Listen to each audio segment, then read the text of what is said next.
Welcome to Permission to Kick Ass, a podcast about leaving self-doubt in the dust, punching fear in the face, and taking bold action toward your biggest dreams. I'm Angie Coley, and let's get to it. Hey, and welcome back to Permission to Kick Ass. With me today is Brittany Herzberg. Say hi, Brittany. Hi, Brittany. I couldn't help it. I love it. Oh my gosh. There's this great, I've gotten sucked into the TikTok rabbit hole recently. Please don't go down this rabbit hole. Their algorithm is way too good. It's danger, Will Robinson. But there's this like series of dad jokes with and you know, I love me some dad jokes. There's one guy that literally pours like Dawn dish soap down his forehead and goes, "It just dawned on me." See, now I want to go find that. It's great because there's a whole bunch of people that just like stitched it into a chain. Some guy holds up a bucket of Tide and he goes, "I just got off work and I'm tired like a motherfucker." Gosh, people are so smart sometimes. Oh yes, it's so great. There's another guy that's like, "I can't believe that you guys are doing dad jokes," and like goes into this whole lecturing spiel, and then in the end goes, "What did you gain from that?" and holds up his bucket of gain. I love it. Oh, that's wonderful. Tangents right off the bat. Right? Love it. Someone else swing in. Yes. All right. So tell us a little bit more about you and what you do. I am an SEO copywriter. I like just get that out of the way. Let's see. The brief backstory is that way back in kindergarten, I was one of the first kids to read and write in my class. And that, spiraled into, I love writing, but I never wanted to write stories or write screenplays or poetry, like nothing stuck. So I was like, all right, we're just going to put you over on a table and come back at some other time. Fast forward, I became a massage therapist. Fast forward a little bit more, 2020 arrived and I was in my home like everybody else. Decided to grab some client testimonials from my massage clients and rewrite my website. At the same time, I discovered Marisa Corcoran, who had the copy chat. And speaking of things dawning on you, I'm watching this and I'm like, wait a minute, all of these things are copywriting. I've been copywriting for myself for like 6+ years. How cool is that? Right after that, I had some other healthcare friends who were also home alone, staring at their websites that they didn't love. And they're like, every time we talk, like you pull these things out of my head, you write them so well. Can you help me write these things? And it was things like podcast pitches, emails, bios, whatever, you name it, I wrote it. And they were happy with the results. So I was like, well, this is pretty cool. Scoot a little bit further in the timeline, 2021, my boyfriend and I are living in Vermont. I went from having 50 massage clients in North Carolina per month to working on 25 people in 4 months, crying most of the time and trying to figure out what to do with myself, right? Because I'm like, I have these skills, I'd like to do something. And, income is a thing.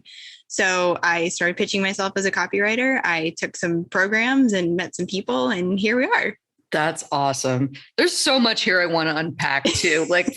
So for one, I like to, every once in a while, I periodically redefine copy for folks, just because I know I have a lot of copywriters on the show. We've talked about it before, but when we're talking about copywriting, we're talking about people that specialize in sales and marketing writing. And there's a whole sub-industry, as you have heard from all the past guests on here. And within copywriting, there's this thing called SEO, as Brittany mentioned, which is search engine optimization. So I promise I'm not trying to talk down to you if you know all this. There are still a lot of people in the business world that don't, they're not familiar with these things, and they've built wildly successful businesses without ever having to deal with copy or SEO themselves.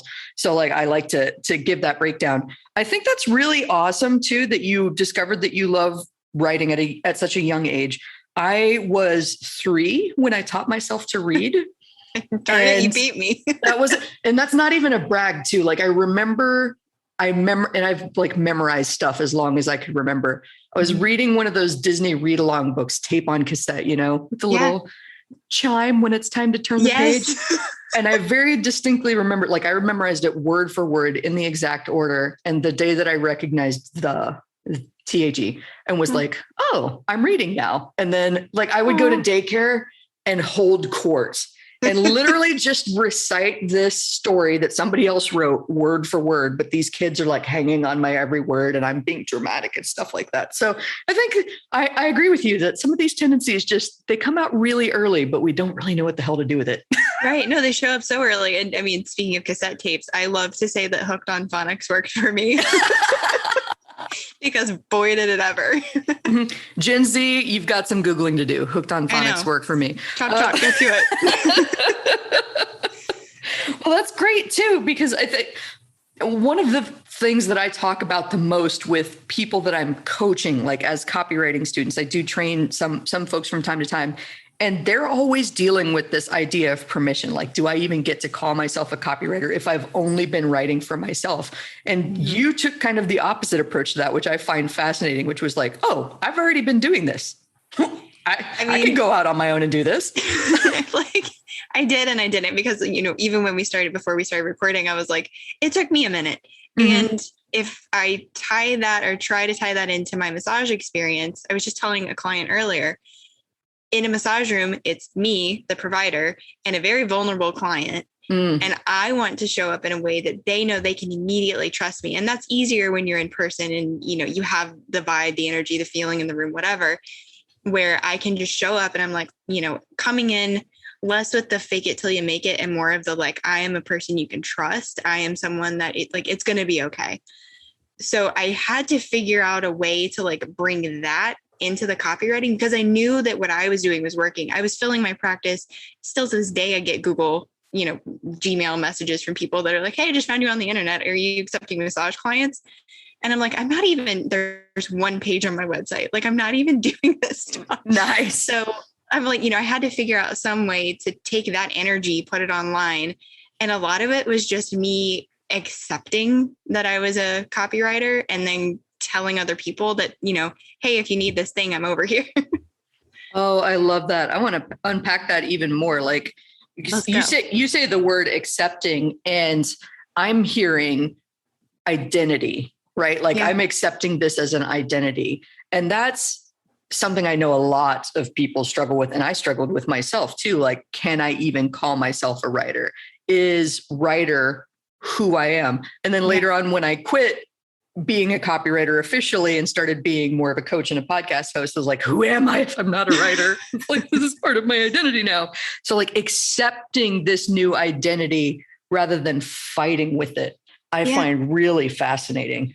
Yeah. And probably the most perfect example that I can give you is my Instagram profile. I spend way too much time over there. But that being said, it was my massage therapy practice profile. And then all of a sudden I'm like, okay, I'm going to do it. I'm going to just embrace it. I'm going to like put it out there and start sharing content. And yes, it's going to look like awkward and, puberty for my Instagram profile for a little bit, but it's going to work. So I did. And, I think I'm a little bit more of a year later, and it's not a big deal. But to me at the time, it was a huge deal. Yeah, it's funny too, because like, especially embracing an identity change feels a lot like stepping out into the spotlight. It can very much feel like the entire world is watching, the entire world is judging. And like I talk about this with my coaching students all the time. Now is the time to fuck it up, baby doll, because nobody is watching. Like maybe a couple of your close friends might see that and go like, and raise an eyebrow and like reach out to you. But for the most part, like everybody's involved in their own lives. It's not that they think you suck. It's just like, we're all caught up in our own shit. We're not really paying attention to what anybody else is doing until it impacts us. And then we go, oh, what are you doing now, Brittany? Did you stop massaging? Like, what's going on? And you're like, yeah, I haven't been doing that for like 2 years, bro.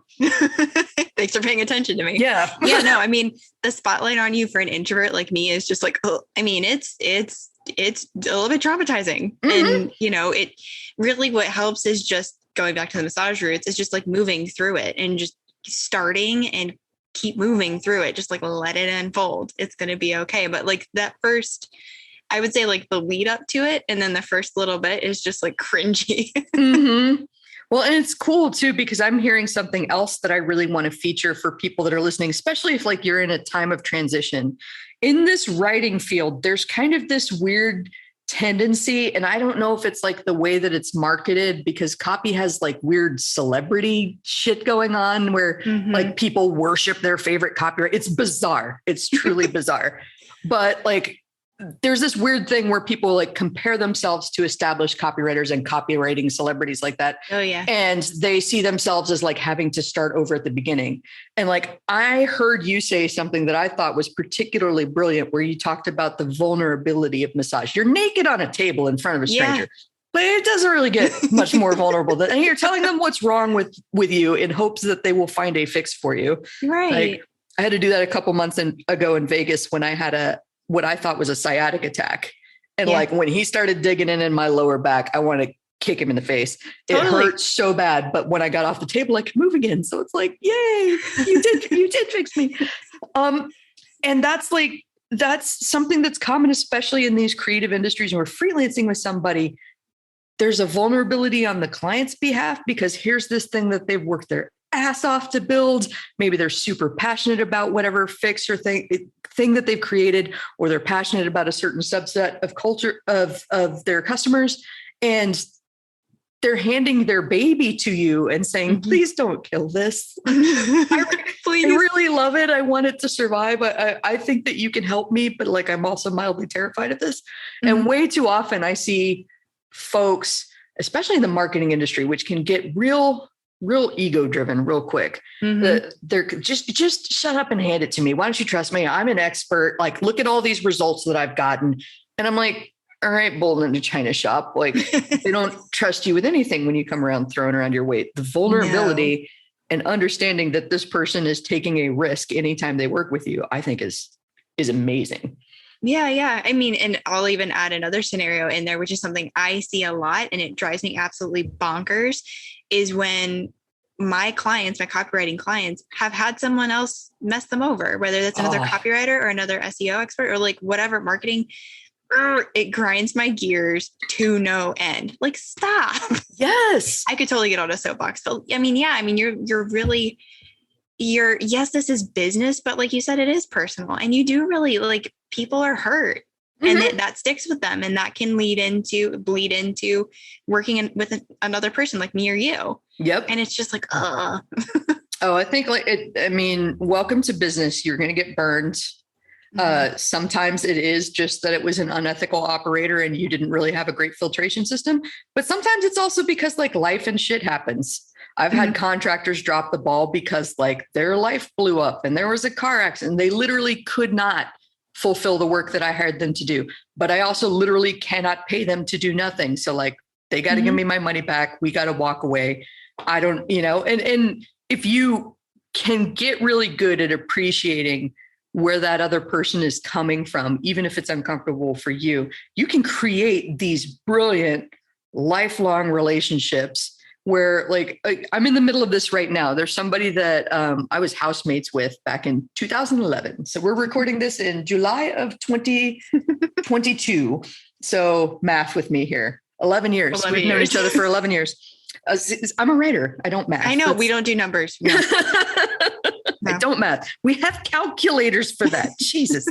So I've known her for 11 years, and she told me, okay, I'm struggling right now because I've been without work for a while. And I immediately said, okay, so give me your resume. I'm going to reach out to people that I know. And all of a sudden, like my network is jumping in. I think I've sent her like half a dozen intros just today as we're talking. And like, I've got my inbox up in the background and I keep seeing emails pouring in. I should probably minimize that so I don't get distracted. But that's what can happen.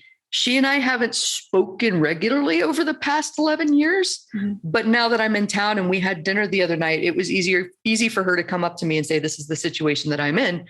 Do you have anything that could help me? Absolutely. I'm not going to judge you for that situation. I'm going to do my best to help you. Like, yeah.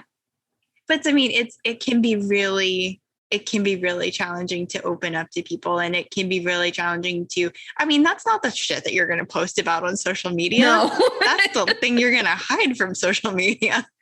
Right. You're really going to text someone about it. Yeah. So that's really sweet that she felt good enough to open up to you, and like how incredible that your community is like, dude, yeah, sure. Here you go. Well, and I think that's because over the years, I've deliberately cultivated a network of people who believe there's more than enough for all of us. Yeah. None of us are really in competition because something that is not right for me actually might be perfect for Brittany and vice versa.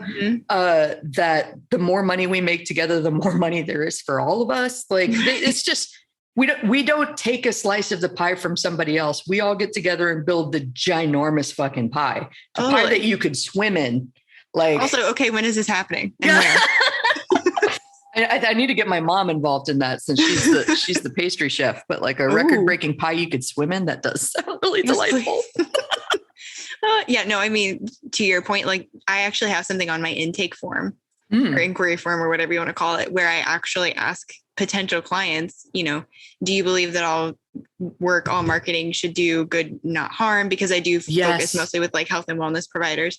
And I don't know if it's explicitly stated in that, but I only want to work with people who have like the teamwork mindset, the collaboration mindset, the whatever, because just like you said, you're going to do something better than I'm going to do something. And I'm going to go, oh, hey person, go talk to Angie. Oh, hey person, go talk to so-and-so, because that's going to just be better for everyone. Oh yeah. Perfect. We're on the same page on that.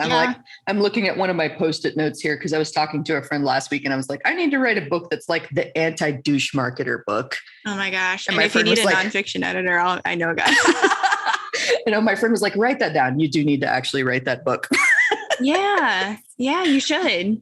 But to circle back to what we were talking about with vulnerability. So there's the client's vulnerability, but then there's also our own vulnerability, which you touched on a bit, where you're like, I'm not going to talk about this on social media. This is the thing that I'm struggling with. Which it's funny because my personal coach kind of gives me grief sometimes, because I am that like person that writes about the stuff that's a little bit awkward. Like last year when people were asking me, why don't you write about your travels more? I wound up like freaking out and writing a 3,000 word post about, I don't want to be your fucking breakup guru, which people actually loved. Yes. Yeah. I mean, because yeah. I am not going to pretend like I have the answers for anybody that like is experiencing an unexpected heartbreak. I don't know what I'm doing on any given day of the week. Please don't follow me and like decide to leave it all behind and go on the road if that's not like what your spirit is calling you to do. You're like, I am not responsible. Angie told me to do it. Angie didn't tell you shit. Angie told you to listen to Permission to Kick Ass. That's what Angie told you to do. That is it. But circling back to vulnerability, there's this vulnerability that we have as well, being creative folks, because I know there are people that disagree with me, but I see creative work as putting a piece of yourself in that work. Yeah. And it's inherently sensitive when somebody doesn't like the work, because it feels like, you don't like me. Yes, it does. So you were telling me before we started recording that you actually had one of those recently. You want to dig into that a little bit more? Do I? Yeah, no, we should. Do I really? No. So, I mean, there's another copywriter friend of mine, Erin Alila. She and I bonded over our love of gold stars. Ooh. And this was not a gold star feeling moment at all. 8-year-old me would be very, very sad. So yeah, I mean, I completed this project and I delivered it to the client, and you know, they also had other people in on the project. So I'm seeing comments on the Google Doc from everyone but this person who's heading up the project. And I'm like, okay, wrote him an email and said, you know, basically, what are your thoughts? Haven't seen you comment. We talked on Zoom a few days later, and you can just tell when someone's not super thrilled with something. And that was definitely happening. So hung up the Zoom, kept it all together during the Zoom, which for me, someone who I have like porcelain doll, China doll, white skin, and I get very red if I get embarrassed or if there's too much attention on me or if it's like 1,000 degrees outside. So I kept it together. Nothing showed, but I hung up the Zoom call and I cried for 15 minutes because it was very hurtful and not intentional on that person's part at all. But I was sad, disappointed in myself, I guess would be a way to say it. And for no good reason other than I want to see the person that I write this copy for light up. I want them to go, yes, you got it. You nailed it. And when that doesn't happen, it really kind of hurts and it kind of sucks. Oh, it absolutely sucks too, because then you start going into this spiral, which we also talked about, of like, you start doubting your capabilities, Was this just a mistake with this client where we had a miscommunication, or do I just genuinely suck? Right. And hint for everybody that's listening, do I genuinely suck is not the right question, nor is the answer yes. Right. Like it's just not the case. No. But I mean, what I thought was smart about that is we started talking about how you looked at yourself and what you were doing. Do you want to unpack that a little bit more? Yeah, sure. So, I mean, I'm trying to take every situation with every copywriting client as, okay, what's the lesson here? What can I take from this and, improve in air quotes earlier on in the process? So I happened to be working on another project, and I noticed that this person puts together a, like we were talking about, like an outline, like a messaging strategy outline. And I'm like, oh, I could do that in this spot and probably avoid something like this happening again, because no, I don't suck. No, this person doesn't suck. No, the copy didn't suck. But it was a combination of me not catching something earlier on, not having that piece, and this person not being able to communicate to me what they really wanted, what they really needed. So nobody failed, but it's just kind of like, what opportunity is there to improve? I love that perspective. Like, nobody failed. It's not anybody's fault that this happens. There is steps that we can take to minimize the risk of this happening in the future, while also acknowledging that my favorite thing to say about business, human's going to human. You would think that people running businesses would behave in logical manners, but they don't. Like, it's tied to the people that own the businesses. People make shitty decisions. People make ego-driven decisions. People make fear-based, irrational decisions. Like, I count myself among this. I am not superhuman. I've done stupid shit in my business too. So that's like all of that understanding I try to bring to my clients too. Like, what is driving this response right now, especially if they're having like a powerful negative response to something I said. The interesting thing about that is, when I was doing more writing, is that people often would tell me, like, this is a ground up rewrite. Like, I'm just not happy. And I'd be like, okay, I hear you. Can we hop on a call? I would love to take it line by line or paragraph by paragraph, whatever you've got time for. You can literally tell me, I hate this word. I hate this phrase. I never would say that. And I'll go, cool. So stricken. Try to tell me what it is that you don't like about it, if you're able to. Like, I know that articulating those thoughts is hard. As long as you don't tell me, Angie, you suck and you were never meant to do this and I fucking hate you. Like, if you don't turn it personal, I will not take your feedback personally, but I do need to hear what you hate.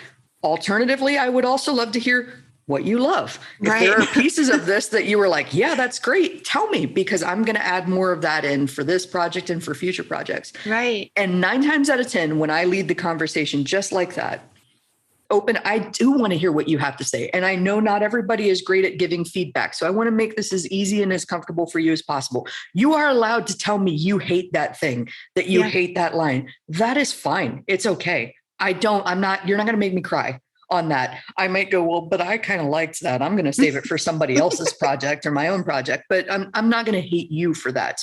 So 9 times out of 10, that results in somebody, like, we realize that the draft is salvageable. It's not a ground up rewrite like they thought.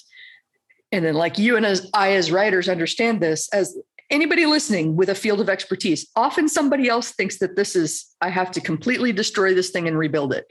And those of us in the creative industry know I can change 2 sentences and completely change the meaning of that entire thing that I wrote. Yeah. No, I mean, and it's just amazing. And I did like that. You brought up some really great points, because even when I was speaking with the client, I'm like, okay, what do we like? What do we not like? What do we want to feature more of? And there was one thing that they wanted to pull. Yep. I'm like, okay. And, we talked through the rest of it and made some modifications and saved the thing. I mean, I still haven't gotten the final stamp of approval, but we're close. We're closer. But yeah, it was just like, okay, well, that was the other thing too, is like, I was trying to tease out, like, okay, we don't like this, but what would we rather have instead? Well, I don't know. That's what I've got. And I'm like, anything else? Yeah. When I'm working with people that I'm coaching through this kind of problem, and they're often very uncomfortable with the fact that they're going to have to be what we call the adult in the room. And that's not to say that your client is a child or they're immature, but like they're literally trusting you and your expertise to tell them what to do. And I mean, don't be a dick about telling them what to do. That's not what we're saying here. Again, we're not throwing our weight around here, but if you come in and you have a process and you tell somebody, this is how I work for best results. And, you know, like I love to joke with people with this process. You mentioned that your clients didn't really know how to articulate, and that's the best I've got. That's usually when I turn it into a joke with clients and I go, so, I mean, I would love to be a mind reader. I would be blackmailing the shit out of people and be making a whole lot of money if I could read minds. But the sad fact remains, I cannot read minds, and the info that we need currently resides in your head. So I'm going to need you to try. I mean, I don't care if you get it perfect, if you don't have the exact right words. That's not what matters to me. I just need to know what you're thinking. And however you feel comfortable expressing that, that's fine. If you want to send me like 5 links to different websites that you like, if you want to, you know, take some time to sit with it, like take 24 hours and then come back and make me a video where you walk through and say, I love this, I hate this, I love that. Could we do this? That's fine. But like, we're going to have to find a way to get this knowledge out of your head. And they usually laugh right along with me. Like they realize there's something about like these thoughts that we keep in our head that make perfect sense until we say them out loud. And usually when I say something to somebody like that, like I'm not a mind reader, they suddenly realize, oh shit, like, yes, I'm going to have to figure out how to get this out of my mind. So. Yeah. I mean, I think with this person, at least we were able to talk through it a little bit more, and we did finally get to some aha moments, and I was able to work that in, that it's just like, okay, I know it's in there. It's like, you know, finding, this is a weird example, but like finding a stray animal and you're like, hi, I just want to say hi. I'm not, we're good. Yeah. Like, I don't want to take you home forever. You want a piece of chicken? I can't say anything because the last time I met a stray, I'm surprised she hasn't crashed this podcast recording yet. I wound up with Stella, who loves to crash all of my meetings and travels with me. But I love it. I hope she says hi. I hope she does too, although she always gets cut out of the meetings. I did, when I first started recording the podcast, I think I cut a trailer with like bloopers and mistakes that I cut them all together for some reason. And there were a lot of Stella crashes. I love it.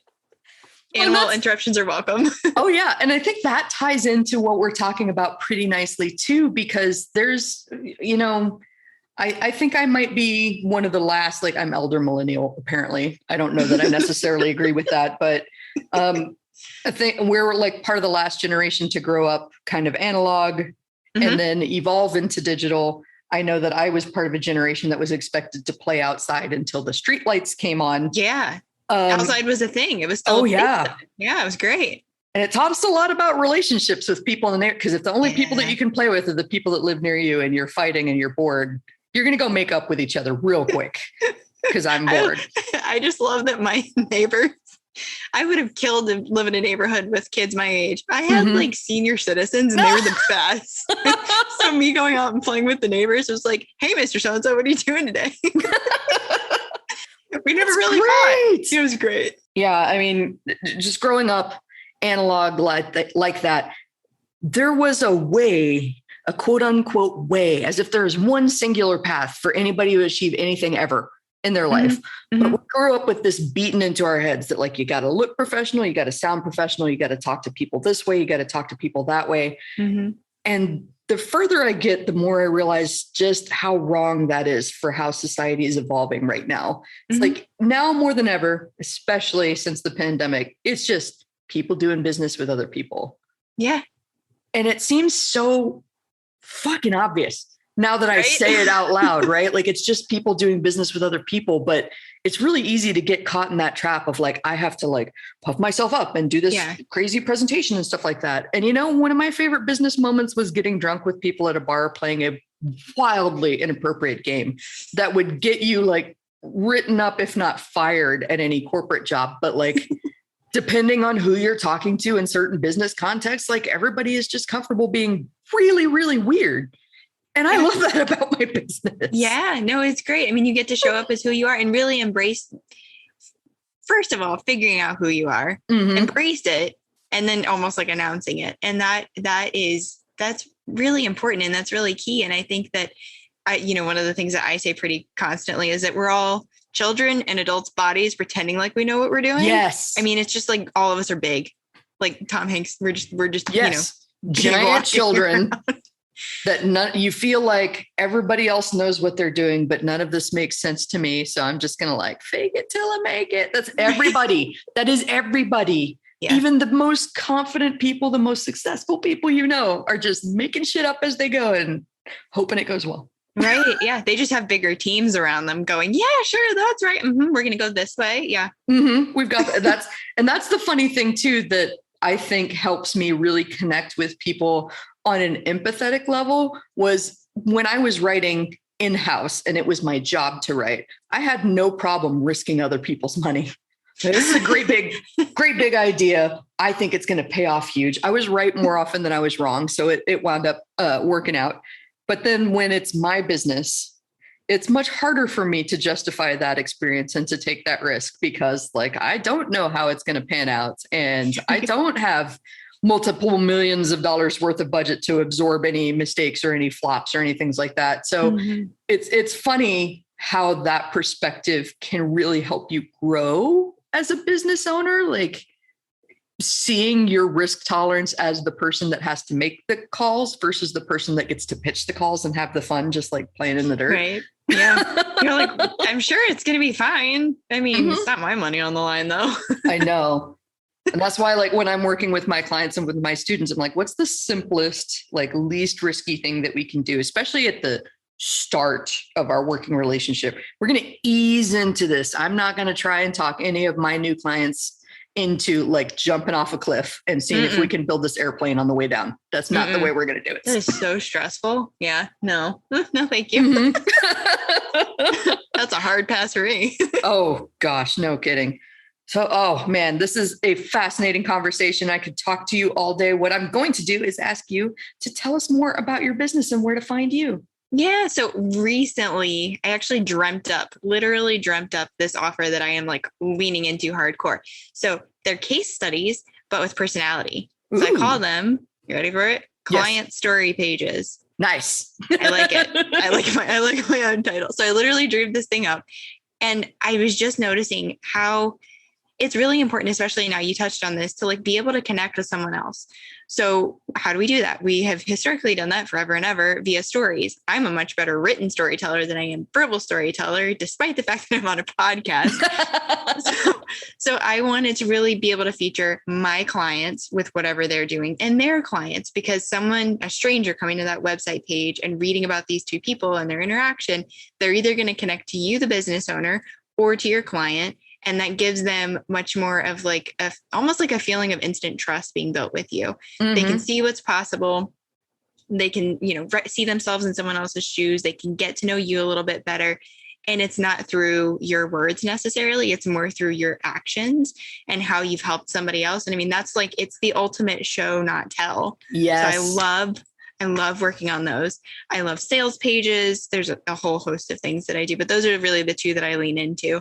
And everything that I do is dusted with SEO strategy because I feel like it's a disservice to not have copy with SEO. So I like tying two together. But yeah, I mean, if anybody wants to see more about me or what I do, my website is probably the best place to go. So that's BrittanyHerzberg.com. I'm sure we'll link it with my complicated name. And then I hang out way too much on Instagram, which is also Brittany_Herzberg. We all have our guilty little pleasures there. I will never begrudge you for hanging out too much anywhere.